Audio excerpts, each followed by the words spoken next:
Hi there, my name is Musa Kalenga, and I'll be speaking to you about response strategies for small and medium businesses in these crazy and uncertain times. If we look at nature and reflect on how these animals have been able to survive over all these years, it's interesting to see that each animal was built with exactly what it needs to be able to survive. Look at the lion as an example, the king of the jungle. The prowess, the speed, and the sheer power of the lion means that it can hunt and it can kill things with swift and precision insight. If you think about an elephant, with its sheer mass, its volume, by its skin, its horns, all of it, its tusks, all of it have been designed for it to be able to survive. Or you just consider something that's not as sexy as a lion or even an elephant. You think about a chameleon of all things. It's also been able to survive, not by being able to be fast or big or strong or powerful, but being able to blend into the background and in so doing being able to survive all these years and all this time. It's important for us to think about that as we consider where we are. I looked at a very awesome quote by the President of the Republic of Ghana, President Nana Akufo-Addo, who speaks about the fact that we aren't able to bring people back to life, but we're able to bring economies back to life. And this human-centered approach to being able to solve problems resonates deeply with me, and we see the same thing being employed by our very own President Cyril Ramaphosa. Or another quote that speaks about a dangerous turn in the road is only dangerous if you forget to turn. And you consider yourself as an entrepreneur, as the person driving the car. You consider your vehicle as being the actual vehicle that's going to be turning through the corner. You have to go wide. You have to enter into the apex of the corner and accelerate out of it. And so the way you navigate the corner is really going to be what determines whether it's dangerous or not. So it's really important for us to keep that in mind as entrepreneurs through these really tough times. The situation pre-COVID-19 was also not the rosiest of pictures. If we consider thinking about our GDP growth, we had growth revised down, and we were on this rickety road to almost recovery, but we were not at the place we needed to be as an economy as a whole. If we think about inflation rates, we were struggling to be able to create more inclusive spaces for organizations and businesses to thrive. Or even unemployment, which was sitting at a phenomenal 29% before COVID-19, meaning that we weren't able to create enough spaces for younger people and more inclusive growth to bring more people into the market. But despite all of that, small, medium businesses, entrepreneurs were plugging forward. They were moving forward, making plans, creating strategies, doing what they needed to do, and all of a sudden, wham, left jab to the face. And I'm sure a lot of you will know that it feels what it felt like when COVID-19 hit and we had to go on lockdown. It literally felt like they had taken the wind out of your sails. And so I never thought I'd be quoting Mike Tyson, but it's a really appropriate thing to say, that everybody's got this amazing plan until you get jabbed in the face. And it's so true. And a lot of you felt that way immediately when lockdown has started to happen. So the important thing we need to talk about today is how do we recover from this? So you've just taken the left jab to the face, and now you're kind of like, whoa, what's going on? You're seeing four heads. You're trying to figure out what is happening. And so the first thing we have to do is we have to stabilize. And the stabilization really is a process of being able to understand what has just happened. And the process of being able to sense make what has just happened allows you to be able to have a counter response that makes a lot more sense. And so when you think about the model that we have, we talk about stabilizing, assessing, stabilizing, pivoting, and then growing. And in your assessing phase, you pretty much look at a very simple way of thinking about how the business is going to thrive. So stabilization as a starting point is about understanding three things. The first is that the macroeconomic curve is going to form a very particular trajectory. And as an entrepreneur, have a viewpoint on what that trajectory is. The second thing is in your own sector, you're likely to have a very different trajectory. I believe, as an example, the economy is going to be in a U-shaped recovery, whereas a sector curve is going to be specific to my sector which I operate in, and one of the businesses I run happens to be a business that works in information technology or IT. And so I believe that sector curve is going to be very different to the U-shaped economic curve. So the sector curve is likely to be a V-shaped sector curve because I believe you create the right products, the right services, and the right solutions. It means that you'll be able to navigate that a lot easier and recover a lot quicker than other companies. So it's very possible for the economy to be on one curve and for your sector to be on another curve. With that in mind, you need to start having your what I call the next day and next week actions, right? The next day actions are what are the actions that you can take immediately within your scope of control that you can implement right now. And those decisions are really crucial because you can make them quickly and you can change things in a lot more nimble way. The next week decisions effectively are those decisions that might involve people outside of your process. It might be a stakeholder group, might be lobbying a regulatory group or a body of people that impact your process or your business somehow. So those are next week decisions. Why? They take a bit of time to land. You need to think about them a little bit more and you need to consider that over a period of time. So those are the first things you need to do as you are stabilizing your business, is that you need to make sure that your decisions are very clean, crisp, and well articulated. The next thing you do is you look at 3 business horizons. You consider value over time. And the first business horizon effectively is H1, where you think about how do I defend my current turf, which is the current services and products that you have to the customers that you currently have. How do you make sure you don't have a leaking bucket of customers that are leaving you? So the first and most important thing is defend what you currently have. The next horizon, which is H2, is how do you extend what you currently have? You find adjacencies effectively. So take what you serve and sell to different kinds of people to be able to have them buy into your product or service. The third horizon is effectively about blue sky, where you sell new things to new people altogether. And so when you consider these 3 horizons as a business, have clear plans for each one of those horizons such that you're able to use that to guide your decisions and how you're actually responding during this time. If you look at a company like Facebook, they use this very simple methodology in exactly the same way. Horizon 1 for Facebook was effectively stabilizing their ecosystem, making sure the ad platform worked, and it was actually Facebook, people were coming back to it as a platform. Horizon 2 was about products, so they bought companies like Instagram and WhatsApp, and they built on search, they built on video and all those kind of products in Horizon 2. And then Horizon 3 was all about technologies, right? It was all about understanding where's the world going to go around connectivity, around AI, around the productization of VR and AR. And those 3 horizons allow you to be brutally focused on what you need to do within that horizon at that particular time. The next step of the process is when you've stabilized, you now assess your surroundings. And assessment is really key because assessment is looking in the mirror and being able to understand what you need to be thinking about as you're building your product or your service. And to be able to look in the mirror, there's 2 things you need to be aware of. One is your implementation agility, and the second thing is your mental resolve. Now, implementation agility really is your ability to make quick decisions. It's your ability to actually take those decisions and change the standard of business operation in your organization, which I think is crucial for you to understand. The next step is about mental resolve, which seems like a small thing, but it's actually quite a big thing. The mental resolve actually tells you that you've made peace with the world and that it's going in a fundamentally different direction. And if you haven't thought about that clearly, sometimes you get caught in nostalgia. So when you're looking in the mirror, you plot these things on these 2 graphs and these 4 quadrants come up. And if you think about the first quadrant, effectively what you have is you've got a high implementation agility, but you've got a very low mental resolve. And so you're in the rocking chair. You're busy implementing stuff, you're doing all these things, but you fundamentally have not made peace with the fact that the world is going in a different direction. The second quadrant is all about your low implementation agility and your low mental resolve. Now here, not only are you not changing your business, you have not even started to think about the world in a different way. So this is the pity party where you're going to stagnate. Unfortunately, stagnation means that you're not going to be able to grow. And then you've got a place where you've got a high mental agility, but low implementation, high mental resolve and low implementation agility, which effectively is the place where you're compliant. You're the complacent. You're ticking all the boxes because you know the world is going differently, but your business is almost calcified to the extent that you can't change it, can't move in a different direction, you can't do different things. And so it becomes quite a frustrating place to be, but you have to change the way you think. And then you have the fourth quadrant, which is about high implementation agility and a high mental resolve, which means you're ready to reinvent, you're ready to thrive, you're ready to go out there and just do things very differently. And so it's a great way to look at yourself in the mirror and start thinking about the way you need to respond. And one of the ways you can respond is actually with innovation. A very simple model by the Harvard Business Review effectively says innovation is about understanding 2 things. The first is how well is your problem that you're trying to solve defined? Secondly is how well is the domain that you're operating in defined? So the problem you're trying to solve versus the domain you're operating in. And if you understand those 2 things, you can start to think about how you should be innovating as an organization.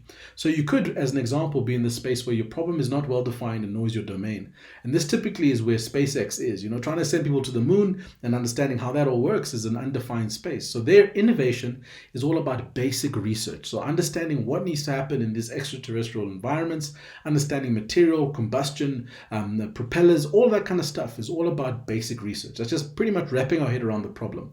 And then you've got a situation where your problem is well defined, but your domain isn't. So like electric vehicles, that's the domain, but the problem of transportation has been well defined over the years. And so Tesla is really a good example of that. Now what they do is they have all these skunk works, they have all these processes where they inspire people to try and create and implement and try and disrupt and work very hard on the concept of electric vehicles to be able to advance and to be able to innovate. And then you've got a situation where, like in banking, you've got a very well-defined domain like banking, but the problem not well-defined. This company called Zelf effectively trying to solve for integrating banking services into every messenger application. So banking services and messenger application is not well defined at all. In fact, that's how they raise money. They do VCs, they do sprints, they do labs where they can effectively understand and proof test whether this is going to work.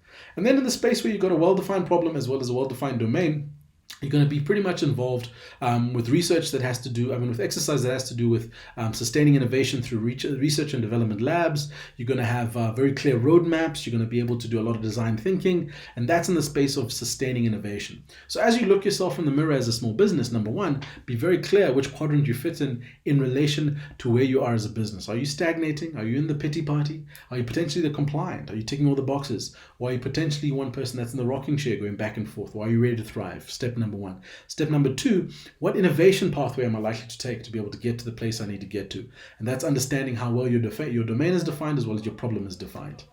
The next thing we look at is the pivot. And the pivot for me is really interesting because a lot of you have known whether the pivot is going in a different direction or changing direction. And I tell you that the pivot today is about the point in which you start, right? So if you consider the foot on the ground when you're running as an athlete, if you're trying to make a very quick and sharp turn, you have to have a strong foot and firm ground. If you have a strong foot and shaky ground, you can break your leg. So the point from which you pivot is equally important to the direction you go. And so how we think about the pivot is we consider there's two things that we need to understand. There's proficiency and there's degree of proficiency. So both of us can sell bread, but one person can sell bread better than the other. And then there's depth of relationship. Both of us can have a good relationship with someone, but one relationship can be better than the other. And so these things have got a degree.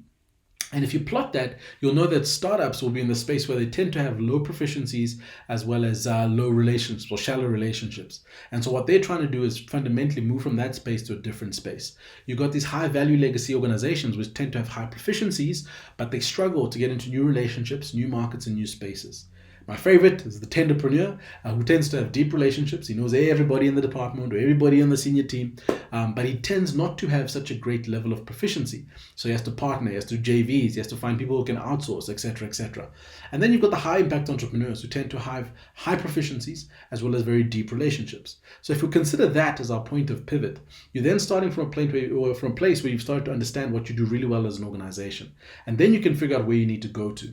Because the second step is effectively around understanding your customer problem really well. So you spend a lot of time in that customer discovery phase, and then you validate that problem. So is it real, and are they willing to pay for it? And you're going to go round and round in circles between those two quadrants before you've realized that you've got something, and then you create a customer, and then you create a business off that. So your pivot actually starts by being very critical about where you are from a proficiency and a relationship perspective.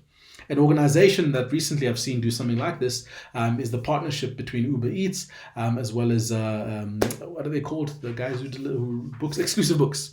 That's who they are. So Uber Eats sat there and they thought during lockdown, geez, we can't deliver food. Why? People aren't allowed in restaurants. Similarly, Exclusive Books sat there and said people have got more time available because they're sitting at home, but they can't buy books from us. They obviously had a very underdeveloped ecosystem from an e-commerce perspective. So the partnership was, let's look at our proficiencies, what we do well, and let's find people to partner with to create a new value, a new system of delivery. And so we all saw the news that broke that Uber Eats had partnered with Exclusive Books, and they were now able to deliver books to wherever you were. And so this is really a clever way of thinking about how you create partnerships to develop new value as small businesses.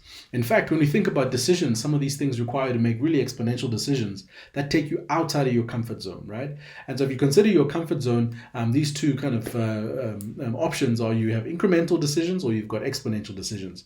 And the book that I wrote, Ladders and Trampolines, really speaks about those two as different concepts, right? You can have an incremental decision, which effectively gives you the incremental benefit over time. And that's not a bad thing. But you also need to be clear that you can have exponential decisions. And the moment at which you make an exponential decision, you're changing the trajectory in quite a drastic way. And so you need to be able to be cognizant of that to understand the benefit of both cases. So just to recap on the pivot, the first and most importantly is understand the point from which you're pivoting from, which is effectively understanding your proficiency level against the depth of your relationships. Once you've been able to do that, you can start to close the gap on how you think about the decisions that you have to make. So you've got incremental decisions and then you've got exponential decisions, and those two are very different. And then third but not least, you have to think about the process of customer discovery, spending time obsessing with your customer and validating that what you're doing is actually a thing, and making sure that when that lines up, you can then create a customer and then you actually begin the process of building a business. That's how we think about the pivot, and I think that's a great way for us to start moving into the last phase, which is exciting. It's all about growth, the thing that we want as small businesses. And growth effectively is understanding that post-COVID-19, there are things things you have to do now during COVID-19. And so a big part of growth is around people. And if we think about the 4 things that are top of mind for people that are sitting in your organization or the space that you work, the first thing is obviously financial stability. Health and wellness is a big thing. Their productivity as people that sit within those organizations is a real thing. And their families, they're top of mind. So if we consider that, how are we planning for post-COVID realities in the things that we're doing right now? Well, there are 3 kind of pillars that we need to consider. The first one is thinking about your leadership and or management. Now, I consider this a very key thing to do because not only do businesses die, but they're unable to scale if you don't think about that middle layer, what I call the missing middle layer. And that missing middle layer really allows you to be able to scale your business from here to the next level. And so during COVID-19, provide them with extraordinary opportunities, right? That missing middle are the ones that you need to be able to give tasks. You need to challenge them. You need to get them to think about problems differently. All of those things are really critical if you're going to have a look at how they operated during COVID-19 to get the benefit of the value post COVID-19. The second thing is that we think about our processes, right? The curse of being an entrepreneur. Everything sits here and you have a clear sense of how it works in your head. And then you get someone to come work for you and you say, you need to do ABC. And he goes, cool, I can do ABC. He delivers ABC and you're going, no, man, that's not what I meant. And so you've got this misalignment between what they were supposed to deliver and what you have in your head. Small businesses, make sure you take what's out of your head, what's in your head out and codify it. Make sure your process has been very clearly defined such that it's very simple and easy for anyone to come and reference it, right? Once you've done that, make sure that people who are impacted by your process have got buy-in to the process. They understand how it works. They know it's valuable. Otherwise, it becomes just another thing that you're making them do. So when you codify the process, you get buy-in, you then use the process to liberate, right? You get people to work within the space of, working from home or new environments or new circumstance in such a way that they liberate it. Not because they're now having to do it, but because they see the value in implementing the process. And then third, but most importantly, that's when you apply technology. When you think about technology and its role, you have to have thought about your middle management and your organization, your structure. You have to have thought about the processes that you have, and then the technology will work for you. Then the technology becomes an amazing enabler. You're able to get data, insights. You're able to implement stuff that allows you to be able to monitor, to communicate, to monetize. All of those things come once you've spent a lot of time critically evaluating where your organization is from a process perspective and from a people perspective. And then when we think about what happens after that is that we have to realize that our environment has fundamentally shifted. Now, we always used to talk about the CBD being Joburg or Sandton or Pretoria. And this concept of the CBD now is now the localized CBD. So everybody's kitchen table, everybody's study, everybody's place of work, wherever everybody is in your business, they have to convert that into productive workspace. And for us to get the benefit, we need to show up differently in these crazy times. For us, it's been important to think about the way that we check in with our team. We've got a 7 o'clock check-in, a 3 o'clock check-in in the afternoon. That's official business check-in. Then we've got a buddy system where people check in with each other to make sure that things are still okay. The way we run meetings has changed. They have to be shorter and more direct. So prepare for the meetings, have an agenda, have a direction. Why? You don't want people sitting for hours and hours and hours in front of the screens because it's not good for them. But secondly, it helps you to be more directed. This 1 hour meeting thing is the bane of my life. It doesn't have to be an hour every time. It has to be fit for purpose. So when you direct people's energy and you get them to focus on what they need to do, it's a lot easier to manage that process. And then we need to think about, once we're doing that, how it is that we lead authentically. Now, in our case, we don't want to micromanage. We're not an organization that believes in standing, over you and making sure you're doing the work. We believe in liberating you, autonomy and delivery. But most importantly, if your process is not in place, it's very difficult to achieve that. So we always have this struggle between servant leadership and high performance. Sometimes these things tussle, but it's part of our culture. And we have to stay true to this as we're leading people to start getting to a point where they feel and they believe that they can contribute to our business in an authentic way and in an inspiring way. Because for us, that's really where the value comes from, working with young people in this space. So the last thing I'd love for you to do is just to reflect on the journey that we've come on. There's been a number of different things that we've discussed. And the first thing that we did is that we spoke about the process of stabilization. You've been punched in the face and you need to stabilize. You need to figure out, did you get hit by 4, faces or 1? You're just doing all of that because you're trying to figure out how you stabilize. And you stabilize by asking yourself some questions relating to what economic curve are we on and what curve is in our sector? How do I focus in on my decisions? What are the horizons that apply? That's a big part of stabilization. Once you stabilize, you're now assessing. Thinking about, okay, cool, I got punched in the face. Now what do I do? That's a look in the mirror to be able to understand, you have a high mental agility, a mental resolve, and a high implementation agility, or any one of those quadrants in between, because that point of view will allow you to understand how you'll innovate. Are you going to need sustaining innovation? Are you going to need breakthrough innovation? Are you need basic research? All those innovation pipelines are ways that you start to look yourself in the mirror and think about your way forward. And then it's the pivot, right? Thinking about how you move in a different direction, and your starting point is equally important. And so your pivot says to you, I need to go there, or you need to go there. And as a result of that, you understand proficiency of your delivery as well as the relationships that you have. And then hopefully growth. Post COVID-19, you want to be amazing. We all want to be amazing. And you have to think about your middle management layer. You have to think about your processes that sit in here, and you have to think about the technology that you apply. And that's critical for us to be able to make this thing work.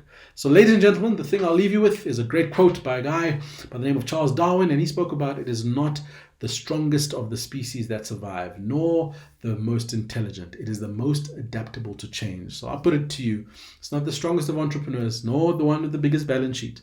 It is the one that is most adaptable to change. And so I wish you all the best on this journey. I know it's tough, I know it's difficult, but with the Adapt Nation model, you can survive this really uncertain time. Good luck. This summit is brought to you by I Am an Entrepreneur in association with FNB and our partners.